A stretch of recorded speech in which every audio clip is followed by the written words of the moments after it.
పెట్టుబడులు అని దావాస్కు కట్టకట్టుకొని పోయినరు కానీ అక్కడ ఏం మాట్లాడినరో ఏమో కానీ ఇక్కడ పెట్టింది లేదు పట్టుకొచ్చింది లేదు అని ప్రతిపక్షాలు మొత్తుకున్నాయి కదా. అగో వాటికి సమాధానం ఇప్పుడు చెప్తున్నట్టే కొడుతున్నది సీఎం రేవంత్ రెడ్డి సారు. తెలంగాణలో పెట్టుబడులు పెట్టడానికి అమెరికా దేశం లాక్ హీడ్ మార్టిన్ అనే కంపెనీ పెద్ద మనిషి టీమ్ రిఫిల్ అనేటైన రేవంత్ రెడ్డి సారును కలిసిండు. ఇక ఏ పాటి పెట్టుబడులు కావాలో చెప్పు, మేము తయారుగా ఉన్నాం అన్నట్టు వచ్చి కలిసే వరకు సీఎం సార్కు ఎక్కడ లేని ఆనందం కలిగింది కావచ్చు. శాల్వా తీసి ఒంటి నిండా కప్పిడు. ప్రపంచానికే పనికొచ్చే F-16 యుద్ధ విమానాల రెక్కలు తెలంగాణలో తయారు చేయడానికి రంగం సిద్ధమైందట. దానికి టాటా అడ్వాన్స్డ్ సిస్టమ్ తోని మార్టిన్ ఏరో స్ట్రక్చర్ చేతులు కలిపి ఉత్పత్తి పెంచబోతున్నదట.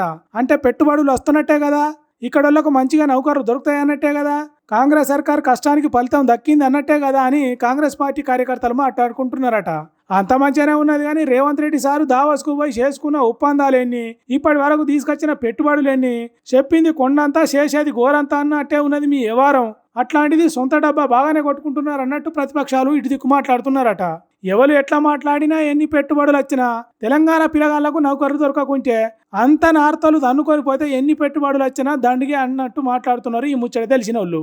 అవునా కాదా అనేది కామెంట్లలో మీ అభిప్రాయం తెలుపుల్లి.